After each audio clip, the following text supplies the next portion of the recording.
Bonjour à tous et bienvenue dans cette nouvelle vidéo. Aujourd'hui, je suis au parc Astérix pour vous faire découvrir le fonctionnement d'un roller coaster. Et quel roller coaster a ouvert il n'y a pas très longtemps et considéré comme le meilleur roller coaster de France. C'est le plus haut, le plus rapide de France également. Bon bah c'est Toutatis.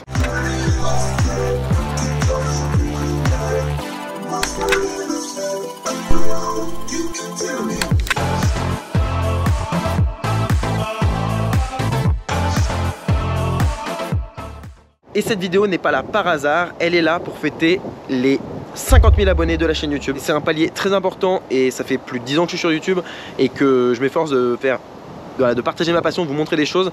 Et là, ce qu'on va voir aujourd'hui, vous allez voir, c'est un peu une consécration, c'est une étape de plus. Mais merci à tous de me suivre et ça, c'est vraiment important. Ça me permet de pouvoir réaliser des projets aussi intéressants et ça, c'est pas rien. C'est même tout en fait, c'est ce qui représente toute la chaîne. C'est vous qui suivez, qui likez, qui commentez ou même qui regardez sans rien faire d'autre. Mais c'est déjà énorme et je vous en remercie.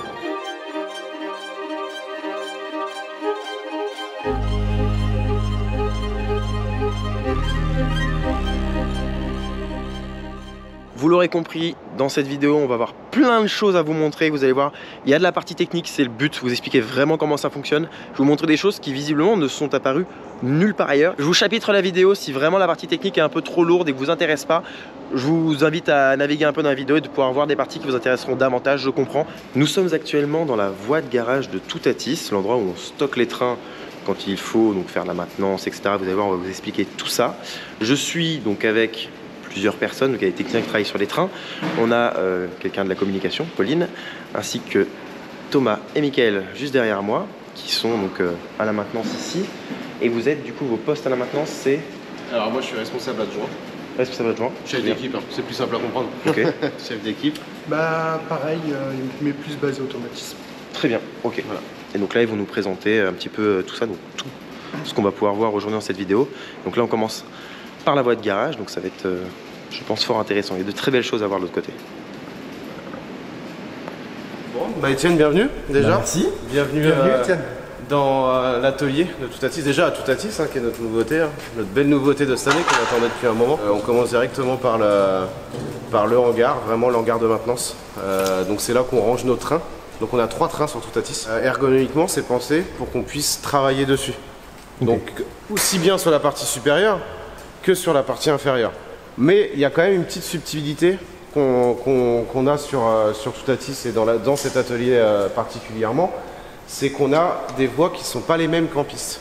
Alors, on a la voie numéro 3 qui est tout simplement la même chose que sur la piste, il n'y a pas de souci. J'expliquerai après pourquoi. Et on a aussi 2 voies qu'on appelle nous des voies trackless. Et pourquoi trackless? Parce que le train ne repose pas sur ses roues. D'accord. Il est directement posé, alors je ne sais pas si on va arriver à voir juste là, il est directement posé sur des petites roulettes qui servent qu'à ça, qu'à poser le train en voie de maintenance. Elles font partie de la conception du train, mais en fait ça nous permet de pouvoir dégager l'ensemble porte-roues, les bogies. Donc là, ça va être hyper pratique pour nous parce que les trains sont contrôlés tous les jours comme l'ensemble de nos attractions. Donc tous les jours, dès que le train a tourné en exploitation avec visiteurs, on refait ce qu'on appelle nous une procédure de maintenance préventive. Donc on a plusieurs gammes, journalière, hebdomadaire, mensuelle, mais là on va se concentrer sur la journalière. Et le fait d'avoir le train posé en trackless, ça nous permet d'avoir toute une liberté sur le train d'accessibilité et visuellement aussi, et de pouvoir venir contrôler l'ensemble du train. Parce que nous, on va avoir des points vachement précis à contrôler, tout en termes de sécurité, par exemple les roues de retenue. Et là, si moi mon train il est sur la piste, je ne peux pas le faire. Donc là, ça va me permettre de pouvoir avoir un accès sur mes roues de retenue, de pouvoir avoir un accès libre sur mes roues porteuses, sur mes latérales, de pouvoir contrôler les mouvements de mon bogie.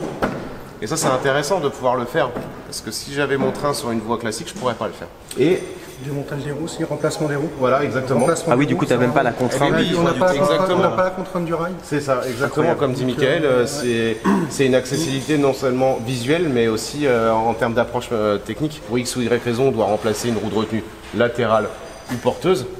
C'est full accès. Moi je viens avec mon petit chariot de maintenance derrière, avec mes outils, je prends, je démonte ma roue. Ça va aussi nous permettre d'avoir une belle visu. Un beau visuel sur les magnétiques. Sur les aimants. Donc ils sont assez costauds. Donc ça c'est vraiment le cœur de l'attraction, puisque c'est notre première attraction qui est propulsée magnétiquement avec des launchers. Et forcément sur nos trains, sur chaque wagon, on a des aimants. Des aimants qui sont d'ailleurs très très puissants. Et quand on travaille ici, qu'on vient commencer à bosser sur vouloir desserrer des écrous qui sont un peu proches des aimants, on peut très vite se faire aspirer. Ce qui est dangereux, c'est pas l'outil qui vient se coller, c'est de se mettre ses doigts. Voilà, c'est que le problème, c'est que si on a le doigt qui se retrouve entre l'outil et puis l'aimant, ça peut faire très mal. Alors, si c'est un petit tournevis, ça fera pas mal. Hein. Un petit tournevis, c'est assez faible. Donc voilà, ça aimante. Je peux mettre mon doigt entre deux, il n'y a pas de souci. Par contre, si on commence à venir avec une grosse clé ou un marteau qui a quand même une emprise assez forte sur les aimants, ça peut faire très mal. Pour donner un petit exemple, sur le train, si un jour on était amené à démonter un aimant, il ne faut surtout pas qu'on les laisse se coller. Ah oui, entre deux. Si les aimants se rapprochent, se collent, on les décolle plus. Terminé. C'est à la fois très intéressant, puis ça nous oblige encore à se remettre en question, à prendre du recul, et c'est hyper intéressant parce que tout attise sur d'une tamine comme ça, c'est de la mécanique qui est très costaud, très robuste, très bien faite. En gros, voilà à quoi sert cette voie. C'est vraiment nous libérer l'accès sous le train pour pouvoir avoir accès à tout ce qui va être porte-roue, aimant, châssis, et la dernière petite chose, un collecteur sur chaque wagon. Et à quoi sert ce collecteur? Contrôler que les anses soient bien fermées. Voilà, on a des petits capteurs sur chaque anse. Une fois que les anses sont fermées, ça boucle le circuit.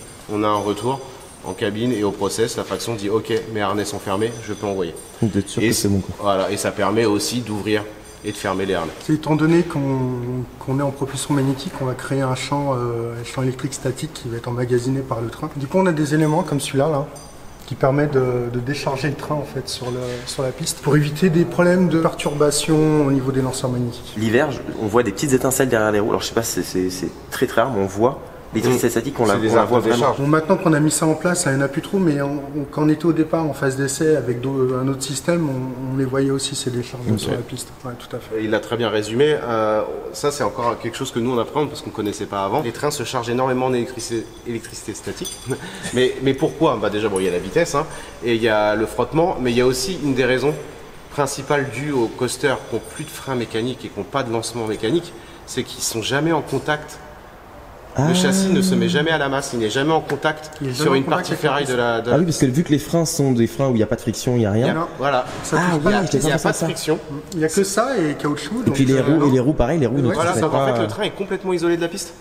D'accord. Donc, qu'est-ce qu'il fait? C'est qu'il se charge, il se charge, il se charge, il se charge, mais il se décharge jamais. Et outre le fait de prendre un petit coup de jus, ça fait mal, mais bon, c'est pas grave, tu prends un petit coup de jus, ça pique et puis c'est tout. C'est que ça crée, comme l'a dit Mika, de vraies perturbations au niveau des capteurs. Donc ça peut créer des défauts et simplement... voilà, complètement, ça crée des pannes. Au début, on a eu des petits soucis avec ça parce qu'on avait un autre système. Là, on est sur des brosses antistatiques en fibre de carbone qui marchent très très bien. Et avant, on avait des bandes... oui, ça fait un peu des pleurs. On avait des bandes antistatiques en caoutchouc, un petit peu, je sais pas si tout le monde a connu ça, mais un petit peu comme certains mettaient sur leur voiture à l'arrière. Oui, oui. Mais on avait ça, ils nous avaient mis ça et c'était pas... En fait, ça se faisait beaucoup trop vite. Et sur des grosses journées d'exploitation, en fin de journée, on finissait par avoir des défauts. Parce qu'en fait, voilà, c'est ça qu'on mettait. C'était ça, mais ça, en journée d'exploitation, c'était complètement usé. Ouais, c'est du consommable, du coup, en plus, ça c'est... mais consommable journalier, ce qui fait qu'on a un travail monstre derrière.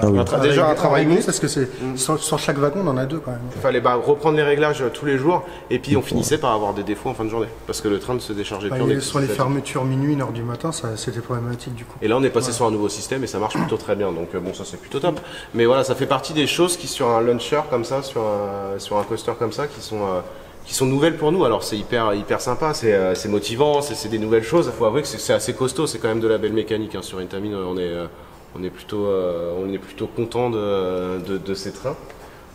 Donc voilà, après ça c'est vraiment la partie dessous du train.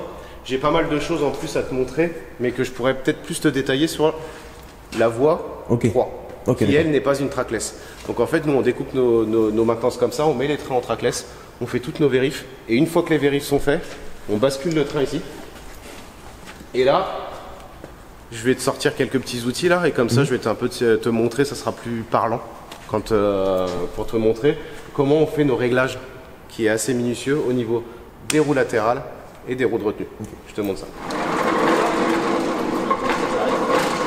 C'est une action qu'on fait tous les jours. Une fois qu'on a contrôlé que nos bandages sont corrects, toutes nos roues sont en bon état, la deuxième étape c'est de contrôler si le réglage est bon. Et nous ce qu'on va venir faire c'est vérifier les réglages des excentriques. Alors un excentrique c'est ça, hein, c'est clairement une petite pièce qu'on vient tourner pour rapprocher ou éloigner la roue. Ok. C'est un Que ça axe soit qui bon. n'est pas centré en fait. Voilà, c'est ça. On est sur un axe non centré, ce qui permet de rapprocher ou éloigner la roue de la piste. Ok. Et nous, ce qui va être intéressant et ce qui nous prend beaucoup de temps sur les trains, ça va être de vérifier qu'au niveau des retenues et des latérales, on soit bon. Et pour les retenues, c'est pas compliqué. Nous, on va venir s'assurer qu'elles soient bien en contact. Donc on va venir mettre nos tampons en pression. Et ce qu'il faut pas, c'est que les roues ne touchent pas la piste. Et là, on voit que les roues sont en contact, on arrive à les tourner. Et ça, on fait ça pour chaque bougie. D'accord. Voilà, ok. on est Donc, c'est bon. pour éviter que le train, en fait, il y ait trop de friction et du coup ça s'arrête. S'il est trop serré ou à Alors, l'inverse, s'il est trop serré, honnêtement, le train, il a une telle vélocité. Enfin, franchement, il marche vraiment tellement bien que même trop serré, ça va tourner. Par contre, on va créer des usures prématurées. usure Parce que le bandage va chauffer. le bande. Ah oui, d'accord. ok. Chauffer, puis une fois qu'il a trop chauffé, bah, qu'est-ce qu'il fait? Il éclate. On travaille avec un fournisseur qui fait que ça, quasiment. Ok, Enfin, d'accord. je peux pas dire qu'il fait que ça, mais ils sont spécialisés là-dedans. Et d'ailleurs, le fournisseur avec qui on travaille, c'est eux qui fournissent les roues pour Intamine. D'accord, ok. Donc comme ça, et en fait, C'est le même fournisseur. voilà, clairement, nous, quand on a un bandage qui est usé, qui est hors gabarit, ce qu'on appelle, donc on a passé le gabarit dessus, il est trop usé, on prend la roue, mais on la jette pas. On la renvoie chez ce fournisseur, chez ce prestataire, et eux, ils vont venir dégarnir complètement la roue, la regarnir, et nous la renvoyer. Et non, oui. Et c'est comme Et ça du que ça coup, vous fait. je précise, mais du coup, ça, donc c'est ce qui tient la roue qui la met solidaire aux bogies. C'est Et ça. ça, c'est le réglage. Ça, pas c'est le qui réglage. tient, quoi. Non, ça, clairement, je peux les enlever. C'est l'écrou. C'est le gros écrou qui va tenir. Voilà. Et ça, c'est vraiment pour maintenir le réglage en place. Ok. Voilà. Et ça, c'est vérifié tous les jours. Hein. Donc, aucun souci là-dessus, parce qu'on a un système de marquage qui nous permet de voir visuellement si ça s'est desserré ou pas. Et en plus de ça, on a des écrous qui sont freinés. Et en plus de ça, on vient mettre ce qu'on appelle un circlip. Donc, c'est comme une petite bague d'arrêt au bout. Et ça, c'est assez rapide en soi pour les roues de retenue. Et après, on a des cotes un peu plus précises à prendre pour nos roues latérales. C'est-à-dire que sur toutes Tout à nos le roues plan, là latérales, on vient et on s'aligne et on vérifie. Donc là, tu vérifies. Là, pour vous donner une idée, nous, on est censé avoir une valeur à 50 plus ou moins 0,3. Plus ou moins 3 dixièmes. Ok. Donc là, on est clairement dans la tolérance. Et ça, on doit le faire de chaque côté pour chaque roue. Et si on a une valeur qui est pas bonne, ça se complique un peu plus. Autant une roue de retenue, c'est facile. Une roue latérale, si j'ai une valeur, par exemple celui-ci, je dois le resserrer sur la piste, et ben je vais pas juste me contenter de prendre hop, je le resserre, c'est bon, ma valeur elle est bonne, j'y vais. On est sur les roues latérales, ça a une influence sur le centrage du train. Ah, donc qui dit centrage donc pour le frein, pour le load. Exactement. Et les ajustements. Surtout le sont- launch, parce Ah, combien, qu'on a rappelle-moi 3 mm Ouais, de c'est ça. chaque côté. Seulement. Ouais. Ah, je pensais qu'il y avait plus au launch, je pensais qu'il y avait quand même une tolérance plus large Non, entre non, le. Ok, d'accord. Ah non, sur les non, launchers, c'est- on a 3 on verra millimètres. après sur la piste, tu vois, les launchers sont assez balèzes quand même. Il Ok. faut vraiment qu'on soit très précis là-dessus. J'ai mon centrage qui est pas bon, je peux pas me dire, tiens, je le reprends là. Potentiellement, mon centrage est pas bon ici, mais suivant la valeur que je vais avoir, potentiellement, il va falloir que j'aille prendre celle qui est à l'opposé, en diagonale. En là-bas. diagonale. par contre. D'accord. Mais ça va se faire après avoir vérifié le centrage de mon train. Donc je vais venir, je vais vérifier mon centrage, je vais prendre des codes de chaque côté. Je vais me dire, ok, mon train là, il est bien centré. Bon, il est parfait, je vais reprendre cette roue là, quand même. Et après, je refais une vérif, ça n'a pas bougé, c'est parfait. Ou je vais me dire, ah, mon train, il demande à aller partir sur la droite. Et là, je vais peut-être me dire, ah, bah oui, mais s'il demande à partir sur la droite et que celui-là, il est trop écarté, bah c'est pas celle-là que je vais reprendre. Parce que sinon, je vais encore plus l'amener côté gauche. Donc, je vais aller prendre à l'opposé, et ainsi de suite. Et ça nous a demandé un petit peu de temps, parce que c'est un coup de main à prendre, parce que ça paraît facile sur papier. Hein. Mais il y a quand même pas mal de travail dessus et ça prend du temps. Et si la mesure était pas bonne, donc s'il est trop serré, donc on abîme la bande de roulement. Mais si au contraire elle est trop desserrée, ça va donner Alors, du jeu. Et s'il n'est pas assez serré, ça veut dire potentiellement le train va bouger, il va danser sur la piste. Potentiellement, on peut venir abîmer les launchers. Et en plus de ça, l'expérience va pas être très agréable pour le visiteur. Donc clairement, il va se prendre des coups. Bon, j'exagère un peu, hein, ça va plus se sentir en vibration, mais ça va pas être très agréable. Et on arrive vraiment sur des attractions qui demandent énormément de minutie. Alors ça veut pas dire qu'on n'est pas minutieux sur les autres, mais je parle en termes de réglage et de tolérance. Ils ont des tolérances qui Non, sont on n'a vraiment pas le droit à très l'erreur. réduites. De toute manière, le train sera toujours solidaire du rail, c'est pas le problème, mais Non. le millimètre c'est vraiment pour la bonne C'est utilisation. exactement ça. Ah oui, non, bah par contre, Il y a oui, tout, en termes il y a de confort visiteur, confort de la mécanique, c'est un ensemble. Même pour vous, pour éviter d'avoir plus de maintenance à Et faire. et il y a aussi le côté il y a Le ce côté côté-là maintenance. aussi. Et du coup, voilà à quoi nous sert cette voie-là. Donc hyper important en fait. Hyper important. Il y a une autre petite particularité qu'on retrouve aussi d'ailleurs sur Pégase Express. On a souvent l'habitude, Etienne, tu as dû voir de voir des accouplements avec des câbles. Oui. En plus de sécurité. Alors, à quoi servait cette sécurité? C'est en cas de casse de l'accouplement, C'est quand même dommage qu'on se retrouve comme dans les films à avoir un wagon qui part derrière, un wagon qui part devant. C'est toujours rigolo quand on est derrière sa télé, on n'a pas envie que ça arrive en vrai. Les constructeurs ont mis en place des systèmes de redondance, double sécurité. Si j'ai un élément qui casse, j'en ai un autre qui prend le relais. Sur des attractions comme Zeus, comme Goodyear X, comme la trace du Jura, c'est des choses qui sont très visuelles. On a l'accouplement et le câble.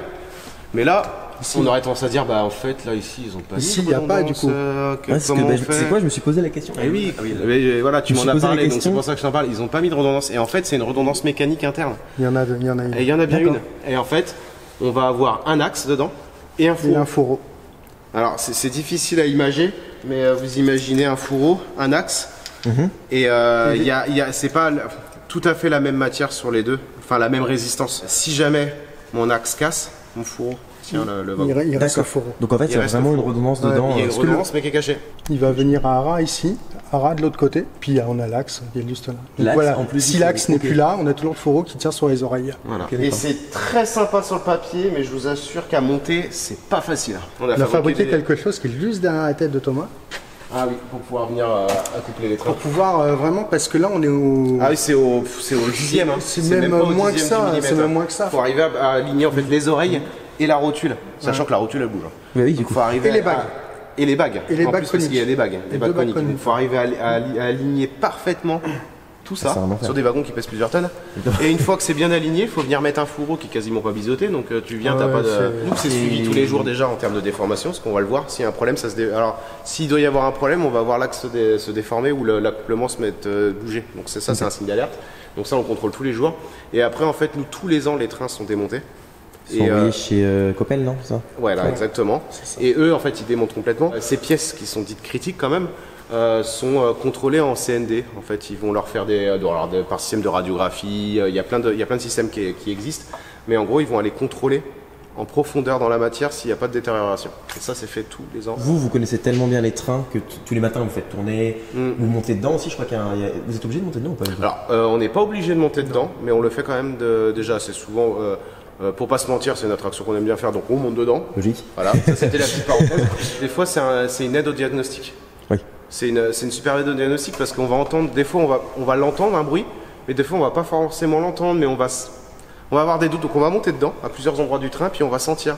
Ah, il y a une petite vibration là, tiens, on devrait peut-être aller jeter un œil au bandage, il y a peut-être quelque chose. Ah, tiens, c'est bizarre, le train il se comporte pas comme il devrait. Hop, et puis ça nous aiguille au fil. Okay. Et puis c'est une attraction qu'on vient d'avoir, donc c'est important de la connaître parce qu'il n'y a rien de mieux pour intervenir sur une attraction que de la connaître et de savoir comment elle réagit et comment elle doit se comporter.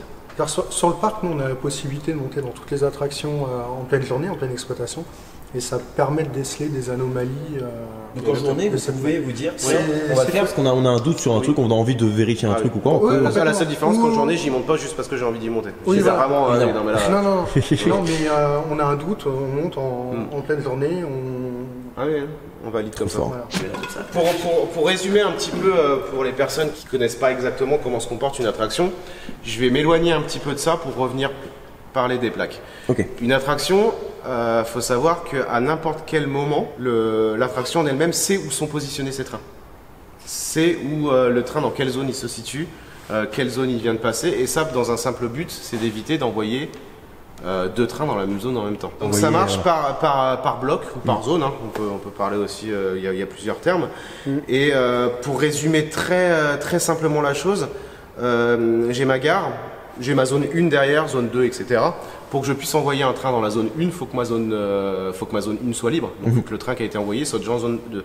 Pourquoi? Parce que si mon train en zone 1 a un souci mécanique, une roue qui se bloque, je sais pas, quoi qu'est-ce, le train s'arrête en zone 1, ou par même juste une sécurité que c'est déclenché, mon train s'arrête en zone 1, il ne faut pas que je sois capable d'envoyer un train derrière. C'est ça. Même si j'en ai envie, il ne faut pas que je puisse le faire. Et ça, pour savoir où le train il est positionné, il y a des cellules qui sont situées tout le long du parcours et qui viennent capter le train. Et là, c'est là que les plaques rentrent en jeu, parce que ce sont les plaques de détection du train. Ok. Mes cellules passent là devant. Et c'est pour ça que souvent, des fois, on peut avoir, imaginons, une panne, un arrêt de l'attraction où il n'y a aucun problème, mais l'automate, pour X raisons, n'a pas vu passer le train ou quoi. Parce que, voilà, il parce préfère que ça peut aller plus loin que ça, L'exemple le vas-y. plus flagrant, c'est le matin quand il fait froid et qu'on envoie un train et que par exemple, alors elle part à vide, à vide quand nous on fait nos essais et qu'après le train suivant on l'envoie trop tôt. et qu'avant que l'autre train revienne. Et du coup, il y a de là un train et là, on a un arrêt total de De toute façon, l'attraction. l'attraction fait son taf. Elle s'arrête. Mais par contre, il n'y a pas un système qui empêche le départ trop tôt? Dans le sens où... On a des délais. Hein. On a des délais, mais comme il l'a C'est bien vrai. précisé Mika, Ok. délai en charge, on a le même délai pour en charge et à vide. Ouais, c'est pour ça qu'il y a une Et vraie n'importe quelle différence température, et il y a une vraie entre différence. un train froid, chaud, un train plein et vide. Oui. C'est pour ça que vous avez des mannequins d'eau que vous pouvez remplir et tout, etc. Ça se joue à quelques secondes finalement à chaque Exactement. fois. c'est Pour peu exactement que ça. le train, Ouais. pour peu que le train à vide soit suivi d'un train chargé, lui, par Ouais, contre. ouais. Ouais. Voilà, En fait, il y a c'est ça, pour quand on voit un X train vide et un raisons, train en chargé, exploitation, celui-là qui est chargé, on Il va rattraper, a hein. intérêt de le faire bien revenir avant de l'envoyer. Les cellules peuvent avoir aussi des dérives, d'où les pannes, hein, parce que des fois les cellules fatigues, ce sont des cellules qui sont magnétiques aussi. hein. Ah oui, tiens, attends, tu as une cellule là. Là, il y en a une là par exemple, hein. Mais c'est du Ça, magnétique. c'est arrêt de train en Ça, c'est ce qui détecte l'arrivée Voilà. du train sur la sur la zone et qui va stopper l'arrêt des moteurs. On fait un peu nos outils de travail. Sur Toutatis, là, nous, on essaye d'aménager toujours au mieux les ateliers. Et là, on va retrouver un peu tous nos outils qui nous permettent de travailler tous les jours. Par exemple, nos clés dynamométriques, c'est-à-dire que quand on bosse sur un train, tout comme sur une voiture, c'est pas comme sur son vélo. On prend pas son écrou, on le serre, c'est bon, c'est bien serré, terminé. On a des forces de serrage qui sont précises à respecter, pour les roues notamment, et pour les accouplements, pour tout. Et tout est mis à disposition des techniciens pour qu'ils puissent serrer correctement au bon couple, qu'ils aient tous les outils à portée de main. Tout à l'heure, je parlais aussi d'usure de roue. Comment on contrôle l'usure de roue? Pensez bien qu'on va pas sur chaque roue prendre un mètre ou un pied à coulisse. On se fait des petits gabarits comme ça. Par exemple, là, par vous. Toutatis, porteuse, cote minimum 310. Trop bien. Et là, on sait, on passe le gabarit. Le gabarit passe pas, la roue est bonne. Le gabarit passe, ah, ma roue, ça y est, elle a En fait, pris il y a la chance. beaucoup de choses que vous fabriquez vous-même en fait. Ce qui est intéressant, mais c'est aussi important de le préciser, c'est faciliter la vie, ça veut pas dire se précipiter et faire n'importe quoi. Exactement. Parce que quand on se facilite la vie, ça veut dire qu'aussi on réduit les erreurs. En général, je prends mon gabarit, je le mesure une fois. Ok, mon gabarit est bon, je le prends, je sais que pour toutes Bah, les c'est roues, ça. je peux y aller, tac, tac. Et c'est pas d'erreur possible. L'attraction, on a pu 3-4 mois avant quand même l'utiliser, l'apprivoiser, apprendre, discuter entre nous, de savoir les besoins qu'on avait avec les techniciens, avec les responsables, pour que effectivement faciliter Oui, c'est aussi la maintenance et puis prise en main, créer aussi avec les méthodes la gamme de maintenance. Donc en fonction de ce que le constructeur nous demande en contrôle journalier, hebdomadaire, mensuel et annuel aussi, et qu'on puisse mettre ça à plat et distribuer aux techniciens pour qu'ils sachent ce qu'il faut bien contrôler, quoi. D'accord. Comme je te l'ai déjà dit, nos trains sont contrôlés tous les jours. Mais on a des points de sécurité qui sont toujours plus importants que d'autres, qui sont dites, on va dire, plutôt sensibles. Ok. Alors, par exemple, bon, forcément les bogies porte-roues, hein, parce que pas de roue, pas de bogie, c'est compliqué. Mais la deuxième chose la plus importante et que le visiteur voit tout de suite, c'est les harnais. Et il faut quand même qu'ils soient bien attachés, bien en sécurité. Hop. Tu arrêtes pas. Ah ouais, Et donc, voilà les 3 verrins trop bien. qui verrouillent la anse. Alors j'ai expliqué, on rejoint un petit peu le système d'accouplement de tout à l'heure où je parlais de système de redondance. On a deux sécurités, une qui lâche, la deuxième qui prend le relais. Sur les harnais, sur beaucoup d'attractions maintenant on va encore plus loin puisqu'on a une triple redondance. Donc c'est à dire que j'ai 3 vérins. Mais là concrètement, on pourrait, dans un monde un peu barge et sans valeur pour la vie, on pourrait te dire, moi je t'envoie avec un seul vérin.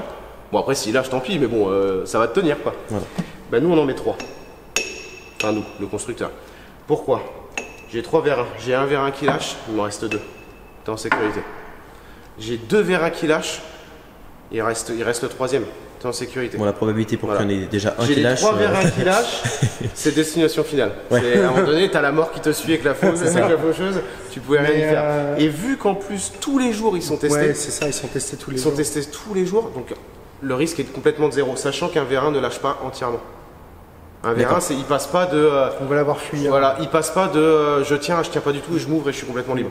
Il y a une espèce de. En fait, il va avoir une très légère fuite et... Et nous, on va le voir sur le test, parce nous, que on ça va va le voir se sur- lever. C'est ça, nous on va le voir sur le test. On va se le voir se lever sur le Voilà. test. Et en plus de ça, un vérin qui commencera à fuir, si t'es quelqu'un qui jouait avec la mort et qui a provoqué la mort et qui arrive au dernier vérin et qui se met légèrement à fuir, de toute manière il tombera pas parce que l'ouverture elle va être tellement minime que... En fait, c'est sur le long terme finalement. C'est sur le long terme. Et quand on croit qu'on a atteint le sommet, on nous repond encore des nouvelles normes avec des sécurités. De toute façon, c'est Mais tant mieux. Mais tant mieux. Ouais. Et moi, nous, on est avare de ça. C'est notre ligne directrice, hein, vraiment la sécurité en premier. Ah ouais, celui-là, Quitte à pas donner la traction à l'ouverture. Oui, complètement. On avance. Et puis en plus, c'est ça qui est assez fou, c'est que, enfin, et tant mieux, hein, c'est qu'on n'est pas, voilà, les constructeurs entre eux et même nous entre parcs, on est concurrentiel sur beaucoup de choses, ce qui est tout à fait normal, mais jamais pour la sécurité. On partage énormément d'infos. On va se partager les informations. On se partage énormément d'infos en interparc, que ce soit des parcs du groupe ou pas, hein, parce que là-dessus, il n'y a plus de concurrence, il n'y a plus de faut pas montrer. Ah non, tout ce qui est sécurité, on s'échange énormément d'infos. Il y a des réunions tous les ans, il y a des s'échangent. Je sais qu'il y a le SNELAC, si je dis pas de bêtises, qui dès que il y a des aspects techniques qui sont importants à communiquer, communique à tous les parcs en France. Exactement. Donc, un petit capteur mécanique qui n'est pas inductif comparé aux autres, avec une petite cam sur la hanse et qui va nous permettre de savoir à quel moment la hanse est correctement fermée. Parce que comme tu peux le savoir aussi, on a des normes là-dessus à respecter. Ça, c'est déterminé par contre par le constructeur qui va se dire voilà, mon attraction elle est conçue de telle sorte que pour que la personne soit en sécurité, il faut que la hanse soit fermée en telle position. C'est ça, un angle d'ouverture en fait. Un angle d'ouverture. Et ça, c'est grâce à ce capteur qu'on le contrôle. Et c'est celui-là qui renvoie l'information et qui dit c'est bon. Qui dit à l'attraction, ok, tu peux envoyer le train. Parce que en fait, si on n'a pas le retour, on ne t'enverra pas. En fait, on a une cote déterminée là qu'on ne doit pas dépasser. Hop. Je vais te montrer en direct. Hop. C'est un peu plus simple. C'est l'étape. Pour elle, ça veut dire que là, mes hanches sont pas fermées. Les hanches sont pas fermées. Et là, on a aussi un repère visuel. Ça, c'est un repère qui vous permet à vous d'être sûr. Ça, c'est la en cote plus précise. Visuellement. Parce que là, concrètement, si je ferme ma hanse et que j'ai un bon retour, je vais me dire, bah, c'est bon, j'ai le retour, il est bien. Mais qu'est-ce qui me prouve que ma hanse, elle est bien réglée? Ok. Il faut quand même que je puisse le mesurer. Et ça, c'est encore dans le même optique que les gabarits. Je vais pas sortir mon mètre tous les jours. C'est que ça prend du temps et potentiellement. Il y a une erreur de... Potentiellement. Oui. Ça peut on arriver. a des gabarits fixes et précis. Et là, on l'a là. Donc là, Mika, vas-y. Il va venir aligner. Presque. Hop, doucement, voilà. Voilà, donc là, on est dessus. Là, on a le retour. Et une fois qu'on a le retour, je viens vérifier que je sois bien aligné au niveau de mon gabarit. C'est parfait. La vache. Ouais, donc c'est vraiment... C'est trop bien. Et ça, tous les jours. C'est ce qui est en plus derrière validé par des organismes comme la TUV. Comme le TUV, ouais. Exactement. Le TUV ne fait pas qu'une vérification visuelle tous les ans. Quand il y a une nouvelle attraction comme ça, ils vont beaucoup plus loin. Ils font des tests, ils font des arrêts d'urgence, des machins. Ouais, tout et même sur papier. Ils vérifient toutes les notes de calcul. Ils vérifient que les notes de calcul des ingénieurs ont été bien faites. Oui, tout à fait. Ah ouais, ça va même encore plus loin que ce que je pensais. On a un double contrôle là-dessus. Donc nous, en fait, on a le TUV qui passe tous les ans.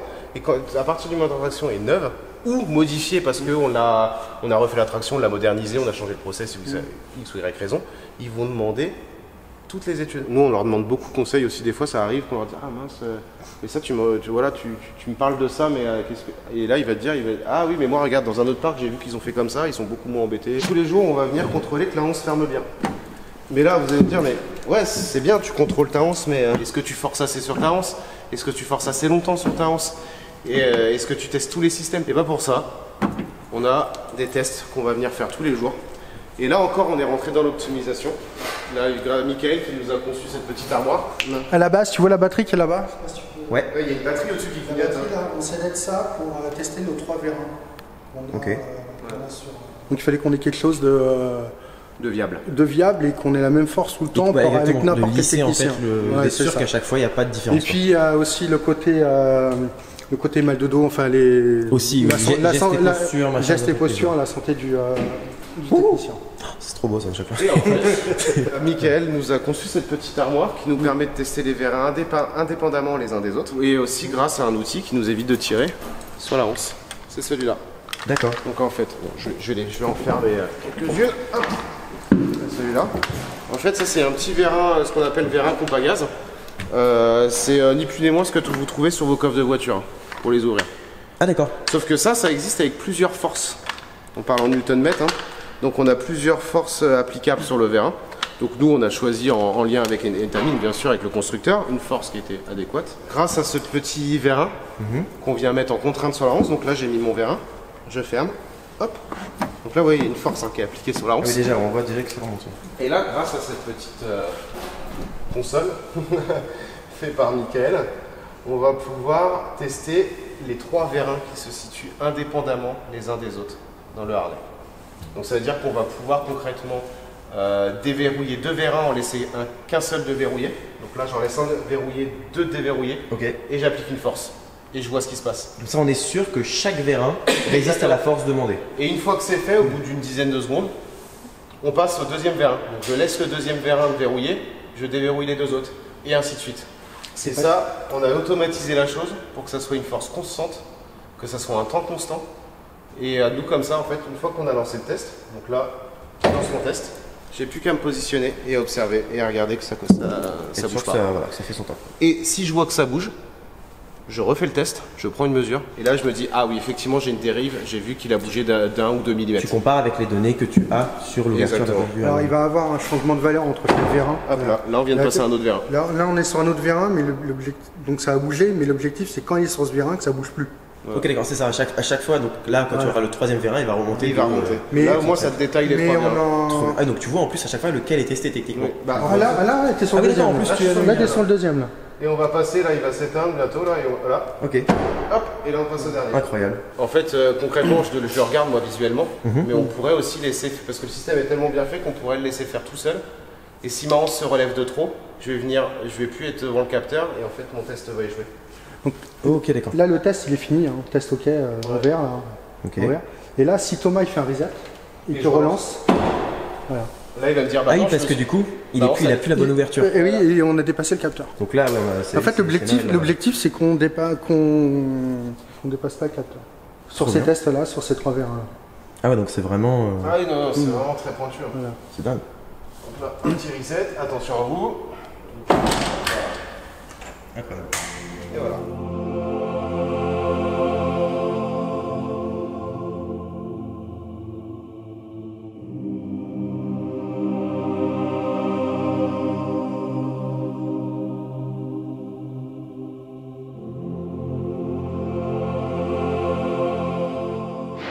Là du coup, après le garage, on arrive dans une salle, toujours une salle technique, où en fait on a plein d'armoires électriques et c'est ce qui fait vivre le roller coaster finalement. Donc on a ici des armoires qu'on ne pourra pas ouvrir, parce que c'est des armoires qui gèrent tout ce qui est launch, tout ce qui est donc bobine de propulsion. Et après du coup on va voir un petit peu le reste, donc avec plein d'armoires électriques qui alimentent tout le coaster. Re-bienvenue encore une fois à Tutatis, sauf que là tu es vraiment dans le cerveau de Tutatis. C'est ce qui va vraiment gérer toute la partie de ce qu'on appelle process, donc tout ce qui va être capteur, retour de position des trains, alimentation des moteurs, parce qu'on a quand même des moteurs, tu verras en gare, tout ce qui va être alimentation de la nouvelle technologie, donc DLSM, tout ça va être géré par le cerveau, par le cœur de l'attraction. Voilà, c'est pas un simple petit PC avec un petit programme, un petit logiciel, non, c'est bien plus complexe que ça. On va avoir tout ce qui va concerner les launchers, que je ne pourrais malheureusement pas ouvrir, donc il faut qu'on éteigne l'attraction, on doit attendre à peu près une dizaine de minutes. Ensuite, on peut ouvrir les armoires et une fois qu'on a ouvert les armoires, on va prendre ce qu'on appelle un VAT, donc un vérificateur d'absence de tension. Il va falloir qu'on fasse tout plein de tests pour être sûr qu'on soit en sécurité avec gants, équipement de protection. On va avoir sur la partie droite des choses à commande. Voilà, toute la partie vraiment commande et aussi ce qui va gérer les moteurs qu'on a en gare. Oui. Voilà, donc avec des variateurs pour faire varier la vitesse et compagnie.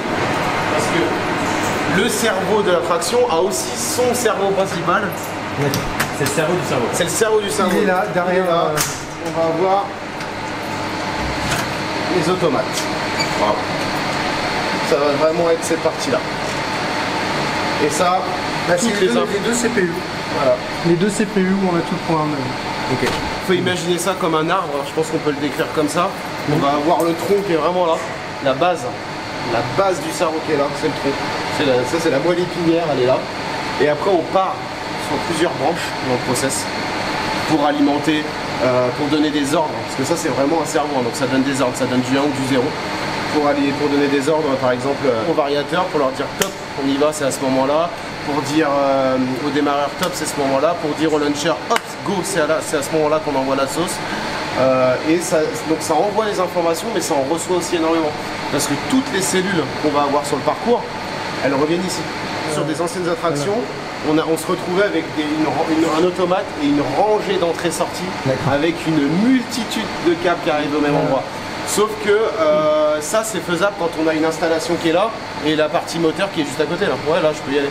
Par contre, quand on commence à avoir des attractions complexes qui sont étendues, passer énormément de câbles dans des fourreaux et les années jusque là, c'est source de panne. Donc du coup pour ça maintenant, on va avoir un automate principal qui lui va avoir des sources déportées.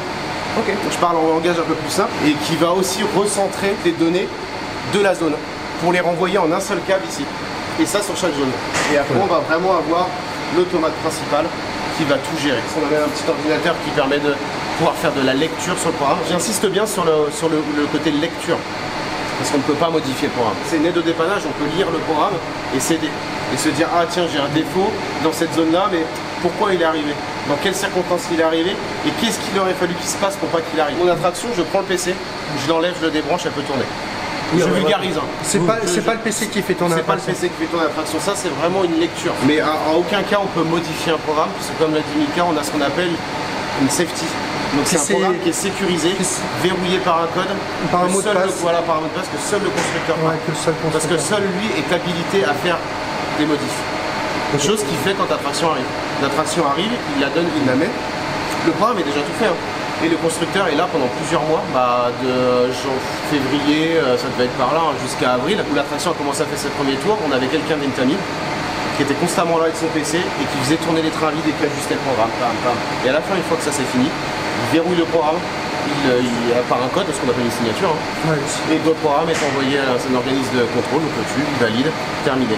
Et nous, si on a besoin si on constate qu'il y a, parce que ça peut arriver, tu sais très bien que sur les attractions, quand elles sont neuves, ça arrive souvent, on parle souvent d'attractions neuves, attention, il va y avoir beaucoup de pannes, parce qu'il y a beaucoup de choses à mettre en place, beaucoup de réglages à faire, et ça c'est le constructeur qui le fait. Le constructeur il est là, il fait ok, il y a eu quoi comme souci, il se connecte, il vient, et seul lui est habilité à dire ok, moi je peux faire cette modif, moi parce que j'ai fait des notes de calcul, je peux me dire oui effectivement, sur une plage d'une seconde, il aurait fallu que je mette 1 seconde et demie. Et encore, je dis 1 seconde pour vulgariser la chose parce qu'on parle souvent en centième de seconde. Ah oui, carrément. Ça va en découler avec le TUV. Toujours en collaboration. Il y a toujours un... Voilà. Très bien. Et tu vois, j'ai même pas besoin de t'emmener dans l'autre armoire parce que je l'ai ici aussi. On a, et ça c'est la première fois qu'on a ça aussi sur nos attractions, on a des retours de capteurs, notamment sur les SM, qui se font par fibre optique. J'allais te demander, c'est quoi le boîtier jaune? Et voilà, et ça c'est de la fibre optique, directement qui arrive des stations. J'ai parlé de variateur tout à l'heure, on en a un bel exemple. Donc bon, il y en a un petit et un grand, ça dépend combien de moteurs on gère, quelle est la puissance du moteur. Et à quoi sert un variateur? Son nom l'indique, ça sert à faire varier la vitesse du moteur. Donc on peut tout simplement lui avoir une courbe de démarrage, parce qu'un moteur on ne le démarre pas on-off, surtout sur des gros moteurs comme ça et sur ce qu'il entraîne, on ne fait pas du 0 10 km à coup. Donc on a déjà une courbe, ça nous permet de gérer le démarrage, de gérer l'arrêt, et aussi de gérer la vitesse. Donc ça, l'attraction, l'automate, voilà, lui qui le peut, il peut très bien lui dire au variateur, là je veux la vitesse 1, là je veux la vitesse 2, là je veux à la telle vitesse.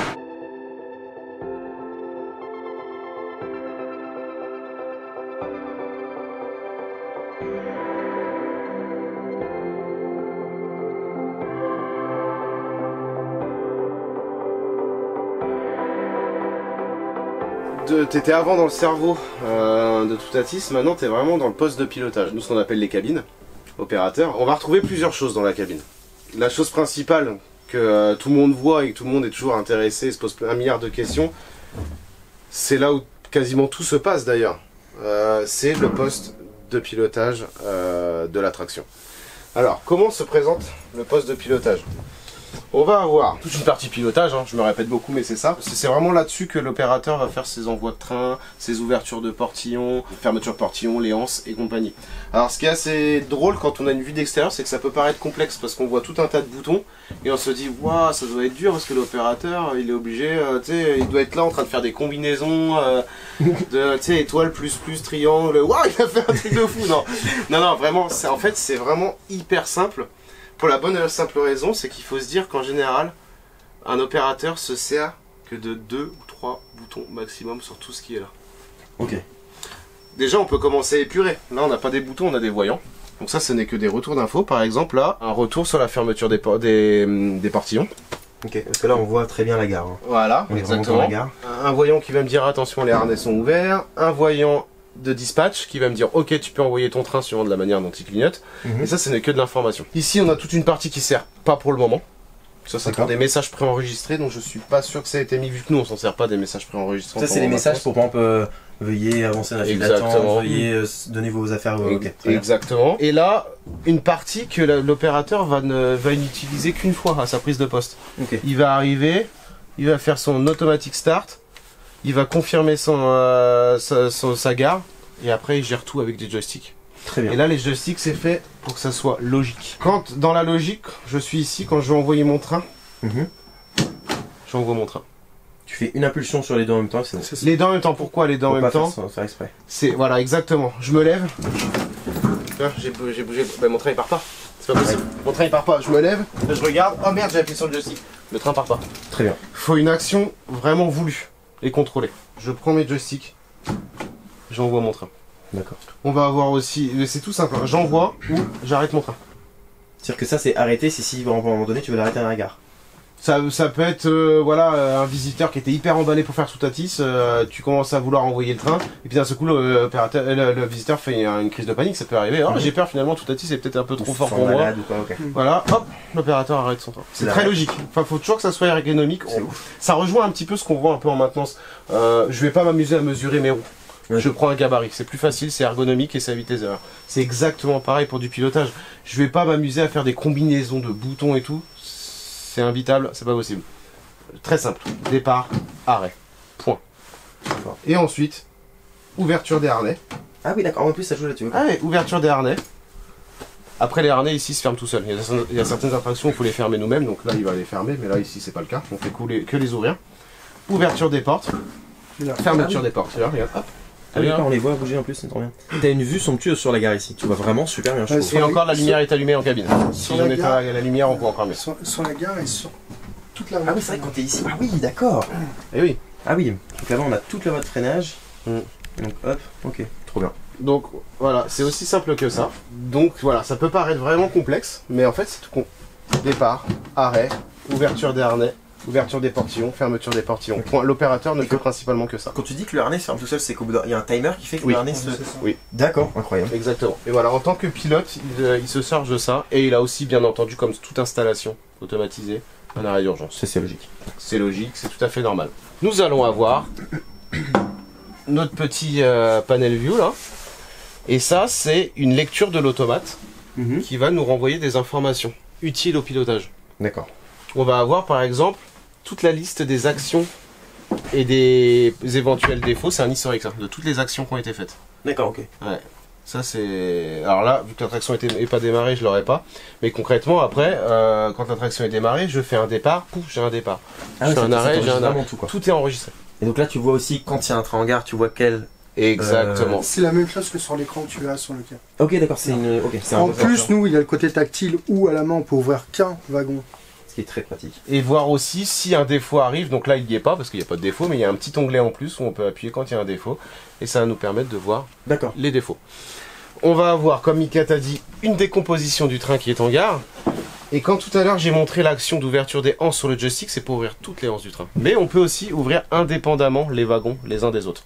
Donc ça l'opérateur peut le gérer, ça serait quand même assez relou, faut le dire, si on avait un seul visiteur à repositionner pour une raison X ou Y, de réouvrir toutes les anses, du coup de réobliger les opérateurs à rechecker toutes les anses, perte de temps, perte de débit, pas cool. Pas cool. Donc là on peut ouvrir indépendamment les anses les unes des autres.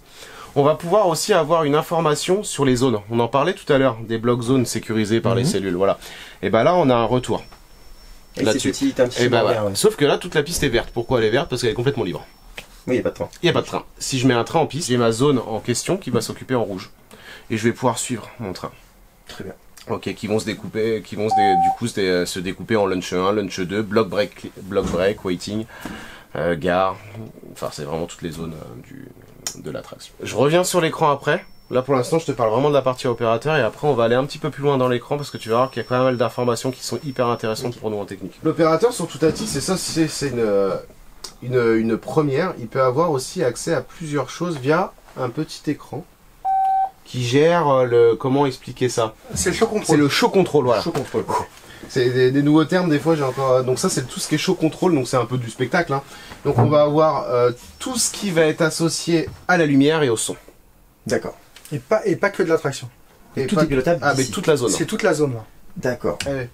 C'est toute la zone. Donc si je peux te faire une démo, hop, mode festival on. Rapide. Et tu vois là j'ai déjà les lumières qui sont les en lumières tu qui les sont vois. mises. Et donc tu as la musique qui démarre. C'est ça. Incroyable. On peut aussi, tu vois, Là, t'as la lumière, du coup, voilà, qui s'allume. et on peut aussi faire des tests pour s'assurer que tout fonctionne bien. Par exemple, si je lance un test RGB, voilà. Oh. Et là, tout sont de couleurs, et là, on peut... Ça, c'est marrant. Enfin, c'est marrant, c'est assez improbable de voir ça, quoi, de voir des couleurs comme ça. Même là, c'est... C'est marrant pour le dépannage, par contre, nous, c'est bien. On voit ce qui est HS. Ah, par contre, exactement, tu peux voir quelle couleur est... Ah oui, d'accord. Ah oui, celle-là, c'est vraiment... Celle-là, ça n'a pas été mis pour le fun, ça c'est vrai, il y a toujours un but. Voilà. Là, Et on en a d'accord. une aussi, là. Ah oui, c'est une petite lumière dessus. Et donc, c'est marrant parce que du coup, on se rend compte d'un truc, c'est que clairement, les LED qu'ils ont mis, c'est juste des LED adressables comme on pourrait avoir chez soi. Bon, ils sont d'une belle qualité, hein, parce que c'est quand même costaud. Bah oui, c'est vrai que maintenant, en plus, on trouve tout sur nos chers fournisseurs sur Internet. Donc, on ne citera pas les noms, mais on peut trouver de tout. Et c'est clairement des produits qu'on peut trouver... bien sûr, tu l'as bien dit, hein, il y a des gammes professionnelles, des gammes tout public. Mais ouais, c'est du RGB, là, et on peut les lancer, et puis pouvoir tester tous nos tubes, et puis vérifier que tout C'est vous fonctionne. avez cette capacité de vraiment pouvoir tout voir. On peut tout C'est gérer. C'est hyper malin en vrai, du coup, ça fait gagner un temps fou. C'est malin. Et c'est pour ça aussi que pour l'instant les annonces n'ont pas été mises là, parce qu'on les annonce là.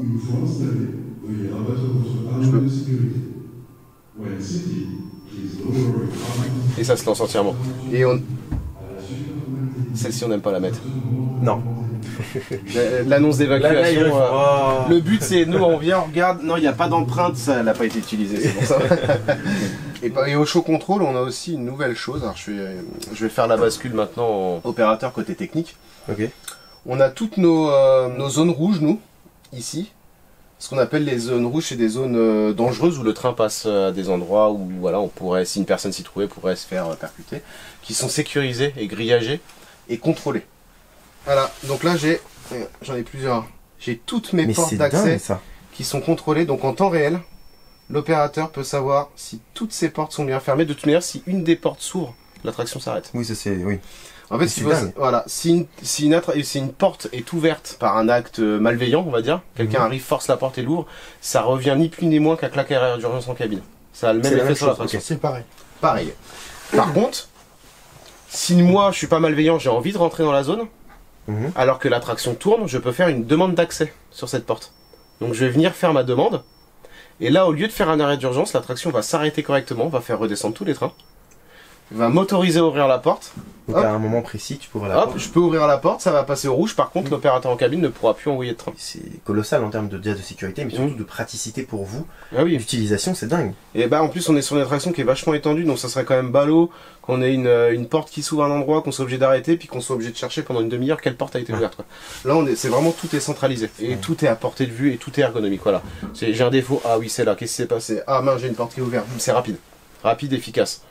Tout ça c'est pour l'expérience visiteur, hein. C'est vraiment pour optimiser. Au-delà d'être ergonomique pour la maintenance, ça en découle une satisfaction derrière, puisqu'il y a un temps plus rapide d'intervention, une efficacité en fait dans le diagnostic. C'est aussi la sécurité de l'employé. Nous aussi, bah oui. Bien sûr. Qui ne rentre pas sur une zone avec un train qui circule quoi. Lumière, je te montrerai directement, on ira dans une petite zone rouge de lunch tout à l'heure et tu verras un peu d'autres contrôles d'accès. Et on va revenir sur notre petit écran de contrôle. Donc voilà, concrètement. L'opérateur n'a pas accès à grand chose, il a que cette page. D'accord. Mais nous, à partir du moment où je me log, donc je navigue, c'est parti. Et là, je vais avoir accès à toutes mes zones. D'accord. Ok. Par exemple, si je vais sur le Launch 2, tous mes LSM, mes freins, le retour en dynamique de la position de mes freins grâce au capteur. Ouais. Je peux aussi cliquer sur les freins. Voilà. Et là, je vois tout son détail en direct. Là, je sais dans quelle position il est. Voilà. Donc ça, c'est pareil pour tous les sous-ensembles. Donc ça, on pourrait y passer des heures parce que je peux t'emmener un petit peu partout, tu vois. Je peux. Transfert table. Ça, c'est ce qui donc au moment où le train arrive et repart en arrière, c'est ça? Et non, ça c'est le transfert et non pas le switch. Je suis bête. Oui, en plus, c'est ça. En plus, non, ne te qualifie pas de bête. Non, mais oui, non, transfert table, là, c'est pour faire rentrer et sortir un train sur circuit. Exactement, exactement. Mais tu peux aller un petit peu plus loin, tu vois. Par exemple, voir, voilà, tu peux exactement voir où elle en est, à quelle vitesse, elle se déplace, quelle position, enfin si tout va bien quoi. Et ça tu peux voir. Tu vas mettre le fast switch. Il est là le fast switch. C'est celui-là.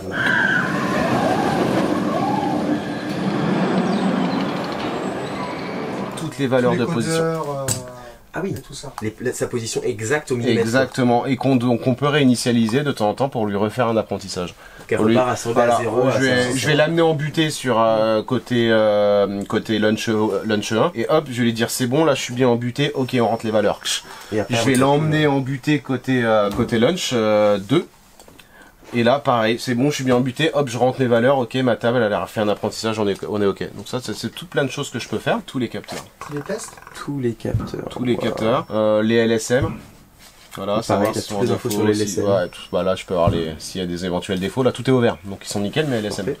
Mais tu vois, je peux aller dans tous les détails. À quoi je pourrais comparer ça? Vous voyez à quelle vitesse évoluent nos smartphones maintenant en termes d'économie et de retour d'informations sur nos vies au quotidien. C'est pareil pour les attractions. Plus on avance, plus on a des choses qui sont vraiment complètes avec des aides au dépannage qui sont incroyables. C'est bientôt, c'est à croire que l'attraction va être en panne. Il y a un petit bonhomme qui va sortir de l'armoire, il va nous prendre par le cobac, il va dire c'est là le problème. Ou même juste, tu sais, maintenant il va tomber en panne, il va te dire sur l'écran tu dois faire ça, et ça repart. Eh bien, mais c'est déjà plus ou moins le cas des fois sur cette attraction où il y a déjà une première gamme de mise en place. Ils vont nous dire, cette défaut-là, potentiellement ça peut être ça. Commencez à regarder ça. Ouais, non mais ça, c'est vraiment pas mal. On va aussi avoir notre page de test. Parce que, comme Osiris, comme Pégase, comme beaucoup d'attractions récentes, on a ce qu'on appelle des daily tests, des weekly tests. Donc on va la faire plus compréhensible pour tout le monde, des tests journaliers, des tests hebdomadaires. Et par exemple, en test journalier, l'attraction va nous demander de contrôler que les freins se déploient correctement. Ok. Et ça, l'attraction le fait toute seule. Moi, je viens ici, je me mets dans les positions qui sont correctes, dans les positions initiales. Je lance mon test par exemple en lunch 1. Et là, en lunch 1, j'ai mes freins qui vont sortir, rentrer plusieurs fois. Donc il s'assure qu'il fonctionne. Voilà, il va les sortir et il va se dire, ok, quand il est sorti là, je dois voir tel capteur. Ok, c'est bon, je le vois. Maintenant, je le descends. Quand il est là, je dois le voir. Et ça, il va le faire plusieurs fois. Et les weekly tests, sur Toutatis, ça correspond à faire littéralement, volontairement, planter le train dans les lunchs. Des tests de rollback. D'accord. Des tests qu'on appelle de rollback. Donc l'attraction, l'attraction, elle va lancer le train et elle va s'assurer par le biais de ce rollback que quand le train n'arrive pas à passer une zone, une bosse, on va vulgariser la chose, quand il revient en arrière, il se positionne bien au bon endroit, il est bien freiné comme il faut. C'est ça, une fois par semaine, il l'envoie, il l'arrête, ok, c'est bon, le train, il a réagi comme on l'attend de lui. Et la trace du rang, on voit très bien les zones qui sont séparées par des blocs, des zones de frein qui sont plates où il parcourt le circuit. On est un peu moins de fun dessus, on va dire.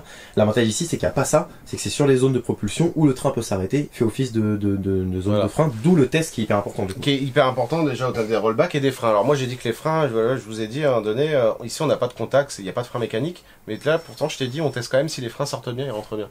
C'est parce que ce sont des freins magnétiques, mais qui peuvent s'échapper.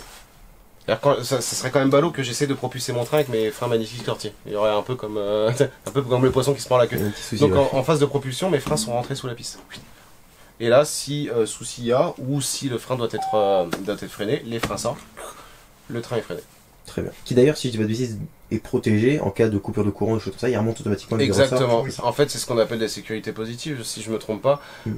C'est-à-dire qu'il fonctionne. Son point zéro, c'est sorti. Voilà, son point zéro, c'est je freine. C'est je le freine. C'est-à-dire que pas de courant, pas d'alimentation, on est sorti complètement en haut. Ok, donc comme ça au moins on est sûr que... en fait, concrètement, ton frein sort grâce à un ressort. Donc le ressort, c'est mécanique, il est toujours là, pas besoin de courant, il n'y a pas besoin d'alimentation, il n'y a pas besoin d'énergie. Et c'est que pour rentrer, donc pour échapper et laisser full accès au train, qu'il faut une alimentation pour rentrer voilà, demain j'arrive à l'entrée du parc, je prends un gros sectionnaire, je mets le parc en jus. En fait, tous les freins, tous les systèmes de sécurité se mettent en route. Ils fonctionnent quand même. Ils fonctionnent quand même. Et heureusement. Donc là, c'est vraiment réservé à la technique. Donc là, toujours pareil, on a toujours tout un tas de boutons où on se dit, waouh, comment ils font pour se repérer. Et encore, Toutatis, c'est pas violent. J'en connais des bien plus violents que ça. Mais en fait, c'est découpé, très simplement. On va avoir déjà un arrêt d'urgence, toujours, c'est important. Une condamnation. Donc ça nous assure que personne de malveillant puisse rentrer en cabine, se dire, oh, ça a l'air marrant ça. Et puis je touche à tout. En soi, il n'arrivera pas à faire grand chose. Mais par principe, il faut que ça soit condamné. Nous, si on doit intervenir, on vient, on condamne. Et là, personne peut ouvrir ça. Je suis le seul à avoir la clé. Voilà. On a tous en fait, en technique, nous ici, on a tous des cadenas qui sont numérotés. Ok. Donc voilà, maintenant vous savez tous que si vous voyez un cadenas 87, c'est moi. C'est très simplement découpé. On va avoir toute une... par exemple, si je vais ici, c'est vraiment une zone qui me permet de manipuler le train dans cette zone-là.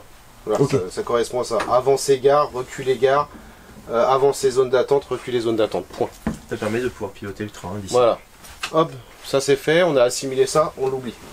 Ça, c'est ce qu'on appelle les resets de bloc. Je recule un train pour une raison X ou Y, mais la traction ne l'a pas bien vu reculer, croit qu'il est encore là alors qu'il est derrière. Moi, je peux arriver et à quitter la zone. Ça, ce sont des manipulations à savoir qui se font que quand la traction n'a pas de visiteur dans les trains. C'est ce que j'allais dire. C'est une Ça, manipulation. ce sont des manipulations et en plus, ça nécessite d'être deux. Moi, je peux pas resetter une zone tout seul. Il me faut quelqu'un, sauf la gare. La gare parce que je l'ai devant moi. Ok, je caresse. Toutes les autres zones, il me faut quelqu'un qui valide de l'autre côté. Moi, je vais être là, je vais avoir une zone occupée. La personne qui est là-bas va être sur place, va se dire oui, oui, effectivement, je confirme, il n'y a pas de train.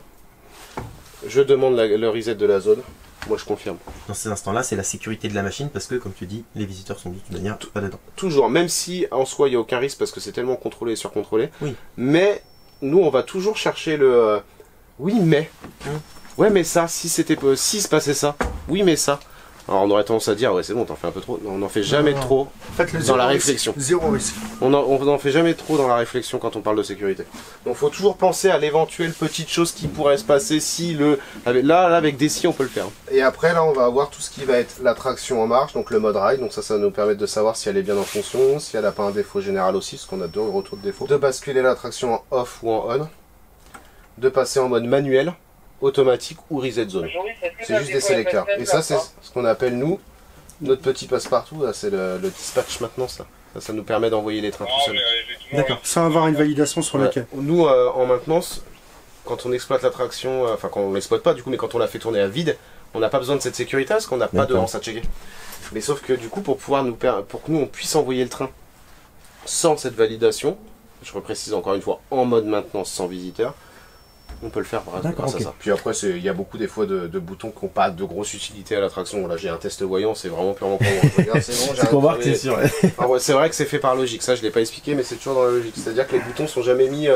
On va parler très simplement, j'ai la zone 1, 2, 3, 4, 5. Je vais pas avoir le bouton 1 là, le bouton 5 là, le bouton de la zone 2 là. C'est toujours dans le sens parcours visuellement pour que ça soit logique. Donc, mais un peu Frein, plus, on va être ça. transfert, gare, Ouais. lunch 1, et en haut, là-bas, lunch 2. Ah oui, d'accord, donc c'est vraiment. Ouais, en plus, c'est logique, même sur le. Ça fait comme un schéma presque. C'est exactement Ouais, ça. Et là, pour la cabine, on a presque fait le tour. Il reste juste une chose, ces petites batteries. Et ça, à quoi servent ces petites batteries? J'ai un train qui s'arrête en lunch 1. On est obligé de sortir les visiteurs. Mais comment je fais pour ouvrir mes anses là-bas? Je vais pas m'amuser avec mes petits outils à les déverrouiller chaque verre un par un. Et ben, je peux venir me brancher derrière le wagon avec une batterie et ouvrir les anses. Et voilà, ni plus ni moins à quoi ça sert. Une coupure de courant, faut sortir les gens, on a les batteries, on sort les visiteurs. Trop fort. Et voilà. Là, on sort de la gare. On va aller voir une zone d'exclusion, une zone où on n'a pas le droit d'aller, normalement. Ah, sauf que c'est moi.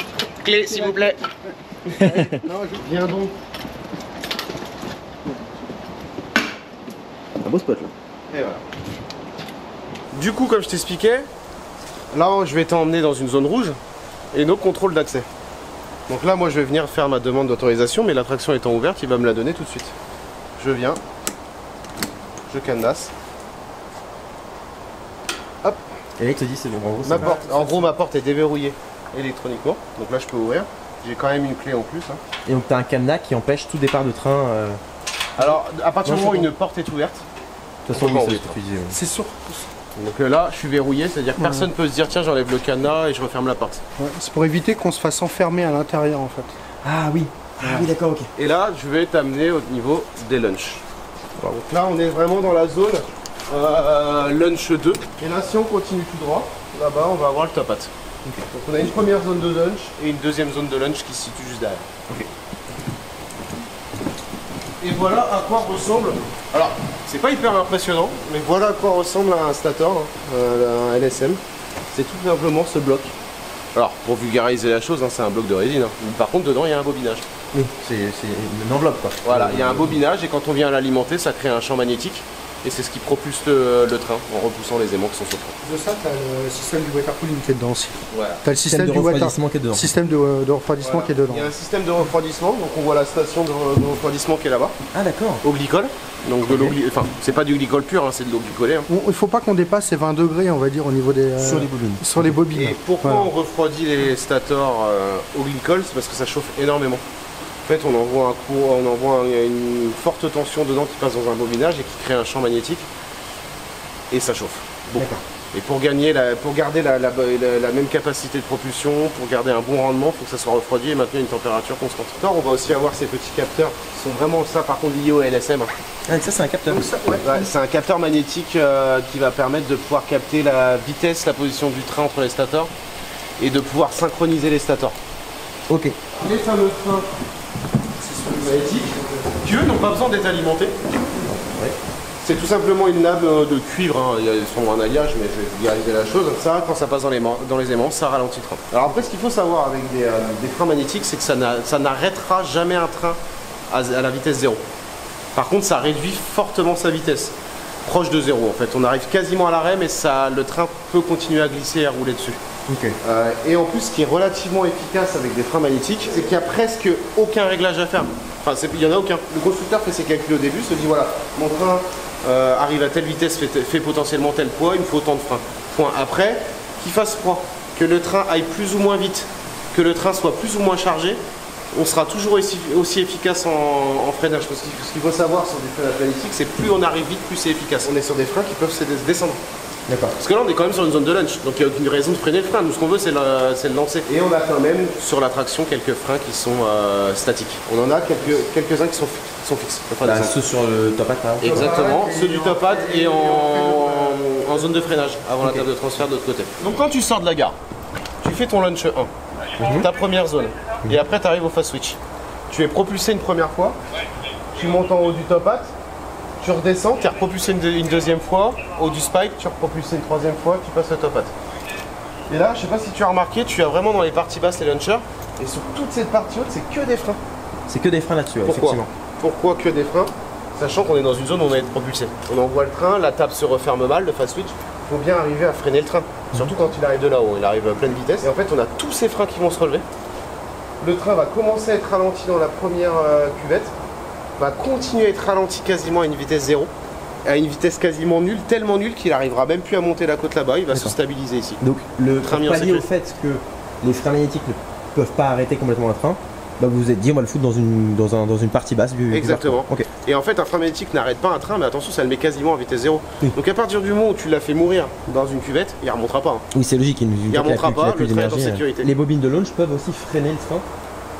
Quand elles sont à l'arrêt. Oui, pas autant qu'un frein. Mais tu l'as bien dit, c'est exactement ça. Moi, ce que je te propose, Étienne, c'est qu'on retourne en cabine, on met un train en piste. Ouais.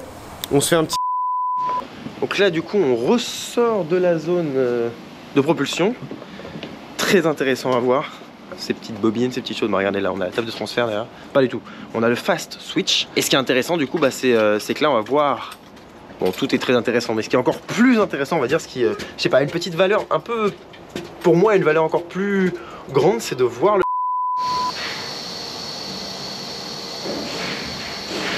Attention, circulation du train sur toute la 10. Attention à la circulation du train sur toute la 10. Là, on a mis des caméras, les enfants. Ah, je stresse un petit peu, tu vois. Il y a quand même un truc qui revient, qui est humain. Il y a des caméras. Il y a 1200 balles de caméras sur le train, quoi. Il y en a une, les gars, vous allez la voir passer devant vous. Elle est furtive. Oh la vache.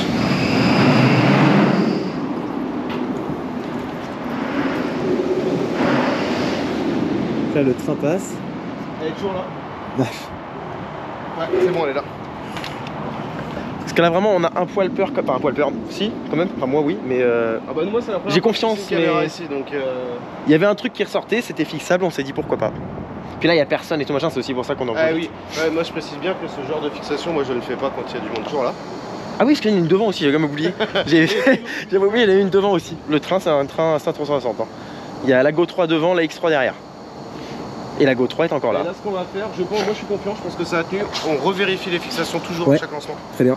Alors devant, je suis plutôt confiant.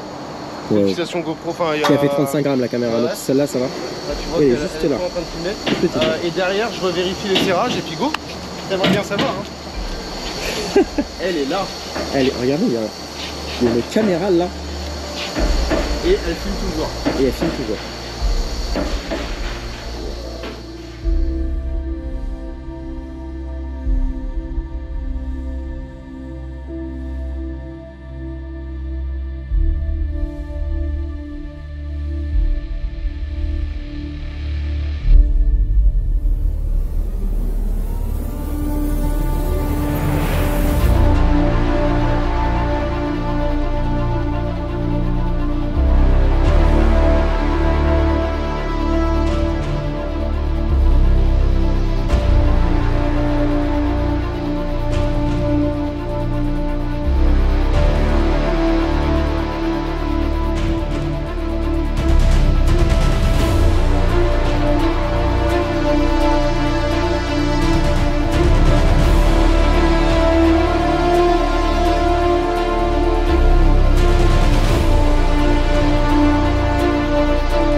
Ouais. Ça n'a pas bougé d'un Du pouce. tout. Pas du tout. Pas d'un pouce. Bon bah c'est bon. Et l'écran est toujours allumé, Nickel. pas trop perturbé. Ok. J'ai hâte de voir les images. Même moi. Donc là ce qu'il a fait, C'est bon. ça s'appelle un stop gare, c'est-à-dire qu'en fait il demande à la personne en cabine d'empêcher tout départ de train, c'est ça, d'empêcher tout mouvement de train. Sécurité. Ok. C'est-à-dire qu'il me fait complètement un stop gare, ce qui me permet moi de me mettre un peu, d'aller derrière le train et puis d'être sûr Ok. que voilà, le train bouge pas. Logique. Ok, bah ça c'est bon. Eh bah écoute Étienne, si tu es bon, On n'a plus qu'à démarrer celle de là-bas et c'est bon. Oh, juste le train. Donc là on a un train qui va partir. Exactement, on a un train qui va partir et qui va normalement, si tout se passe bien comme à chaque fois, s'arrêter juste en dessous.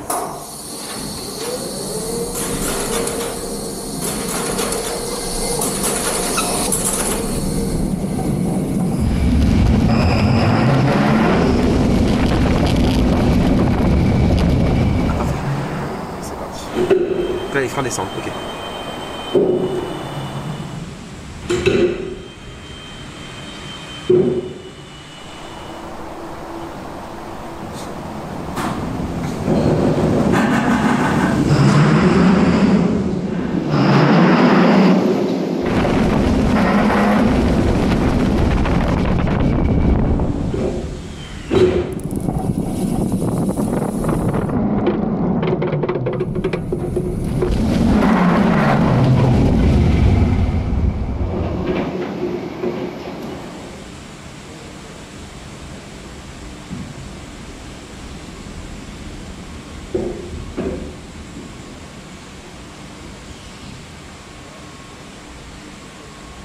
Donc là, on voit bien, le test est ok parce que le train est venu mourir dans une zone sécurisée bien avant le fast switch. C'est vrai que là, du coup, donc, comme tu dis, c'est pour tester à cet endroit-là.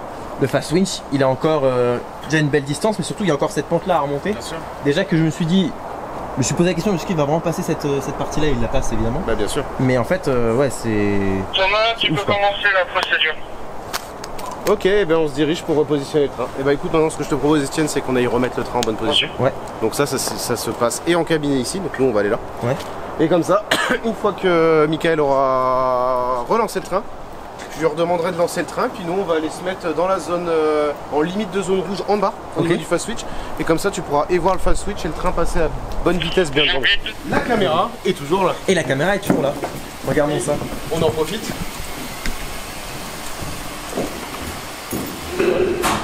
Ah, donc là, tu pilotes le train aussi simplement que ça? Ouais. C'est fou. Et là tout doucement les lunchs ils me montrent le train, en fait je vais le remettre dans sa bonne position. En fait je vais faire voir à l'attraction qu'il est bien là et bien en bonne position. Ok.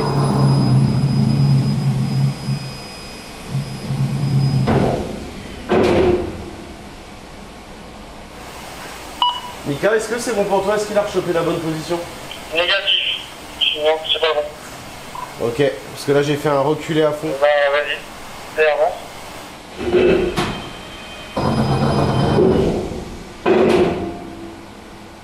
Ok, c'est good. Ok, je refais un panel off, Mika, tu confirmes? Ouais, bah, je vais me mettre en auto et puis on va y aller sur le restart. Ok, j'attends ton top. Et là en fait, une fois que c'est bon, moi je vais pouvoir confirmer le restart. Et Mickaël confirmer faire un départ en cabine. Et là vous allez avoir le train être propulsé et reprendre de l'élan et repasser. Et là c'est bon, il va prendre.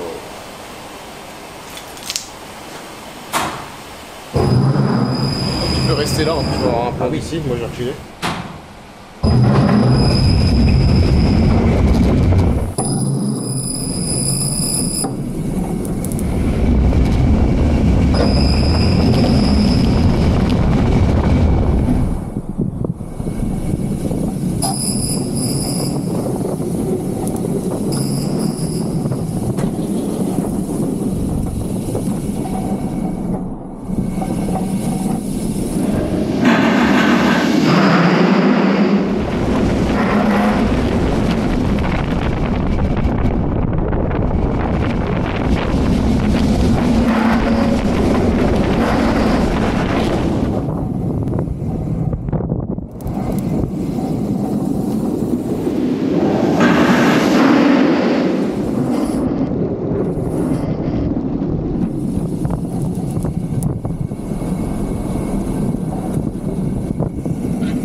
hallucinant le bruit qu'il fait ici. Vu que c'est amplifié par le côté crevasse, bien sûr, ça arrive. C'est hallucinant. Ah, ça a fait un petit quelque chose au cœur, c'est incroyable.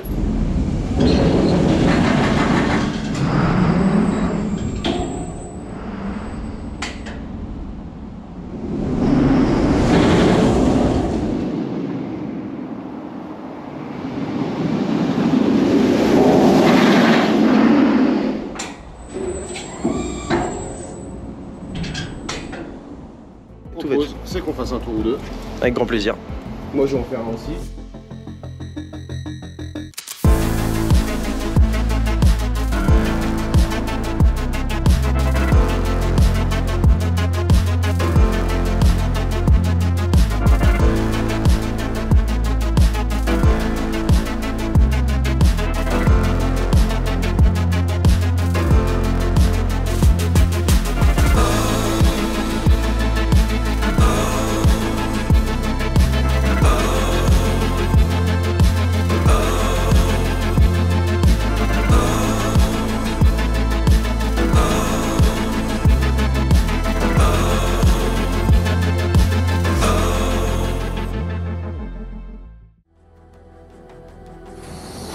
Un tour de statis tout seul, les enfants, c'est... Oh, c'est bizarre. Ça va être très très bizarre.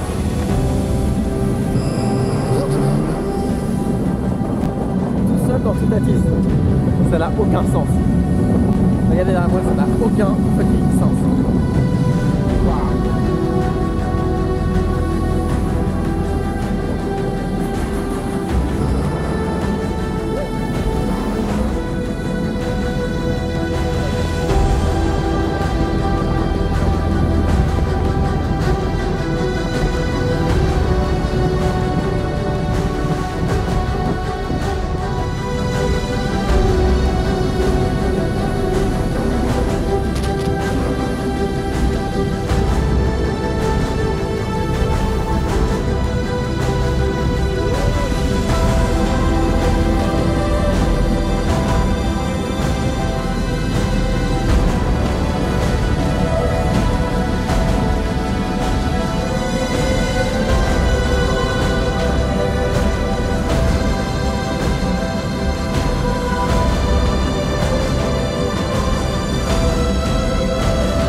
Voilà, on a pu profiter de cette attraction de manière rigolote. On a pu faire l'attraction, j'ai pu faire cette montagne russe tout seul.